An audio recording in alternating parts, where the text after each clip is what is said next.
Top 9 मध्ये आता पाहूयात काही मोठ्या घडामोडी। मंत्री छगन भुजबळांचं हेलिकॉप्टर लँड करताना पायलटची मोठी चूक। गाड्यांच्या पार्किंगसाठी असलेल्या जागेत हेलिकॉप्टर उतरवलं। पुण्यातील खानवडी परिसरातील प्रकरणाची चौकशी होणार, मुख्यमंत्र्यांची माहिती। अनेक विमानं आणि हेलिकॉप्टर्समध्ये देखभाल दुरुस्तीसह इतरही त्रुटी। आज सुदैवानं अपघात टळला, पण शासनानंही हलगर्जीपणा करणं योग्य नाही। भुजबळांचे हेलिकॉप्टर गाड्यांच्या पार्किंगमध्ये उतरवल्यानंतर रोहित पवारांची टीका। वारकरी संप्रदायात प्रतिगामी विचारसरणीच्या लोकांची घुसखोरी। प्रबोधनाऐवजी धर्मांध शक्तींना बळ देणारी मांडणी सुरू। अखिल भारतीय साहित्य संमेलनानिमित्त प्रकाशित स्मरणिकेत शरद पवारांचं भाष्य। वारकरी विचारांशी शरद पवारांचा काहीही संबंध राहिलेला नाही।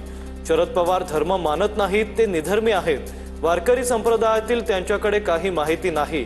शरद पवारांच्या वक्तव्यावर मुख्यमंत्री फडणवीसांची प्रतिक्रिया। वारकरी संप्रदाय हिंदू धर्मापासून तोडण्याचा शरद पवारांचा प्रयत्न। भाजप आध्यात्मिक आघाडीच्या तुषार भोसलेंची टीका। भोसलेंकडून पवारांचा मौलाना असा उल्लेख।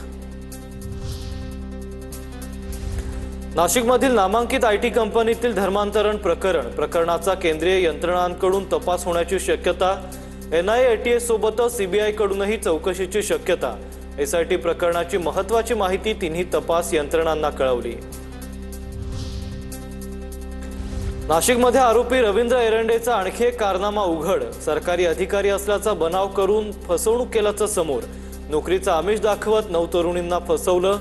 महिला अत्याचार प्रकरणी रवींद्र एरंडे सध्या अटकेत।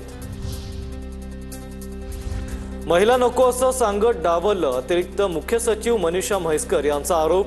विभाग चालवायला महिला नको असं म्हैसकर यांना एका मंत्र्यानं म्हटल्याचा आरोप। 2023 मधील महायुती सरकारविषयी मनीषा म्हैसकर यांचा गौप्यस्फोट। महात्मा ज्योतिबा फुलेंच्या जयंतीनिमित्त संसद भवन परिसरात फुलेंच्या स्मृतीला अभिवादन। पंतप्रधान मोदी आणि राहुल गांधींमध्ये भेट। मोदींकडून सोनिया गांधींच्या तब्येतीची विचारपूस।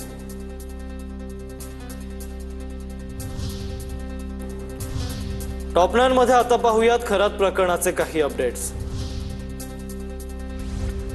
सुनेत्रा पवारांच्या जीवाला रुपाली चाकणकरांकडून धोका। बीडमधील एका इसमाच्या एसआयटी कडील तक्रारीनं खळबळ। पडताळणी होण्याची शक्यता। खोडसाळपणे तक्रार केल्याचा देखील संशय। महाराष्ट्राचं पोलीस खातं सुनेत्रा पवारांची पूर्ण काळजी घेईल। जीवाला धोका असल्याची तक्रार असल्यास चौकशी होईल, मुख्यमंत्री फडणवीसांची प्रतिक्रिया। भोंदूखराच्या फोनमध्ये शिजुका नॉडी नावाचे असंख्य कॉल्स अशी नावं ठेवून काही लोकांची ओळख झाकली। अंजली दमानिया यांच्याकडून संशय व्यक्त।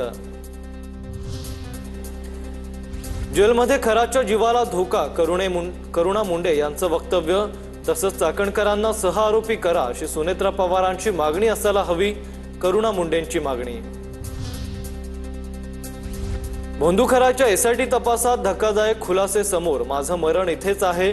चौकशी दरम्यान खरातची प्रतिक्रिया। अशोक खरातवर आतापर्यंत 15 गुन्हे दाखल। चौकशीत खरातनं फसवणुकीचा गुन्हा कबूल केल्याचीही माहिती।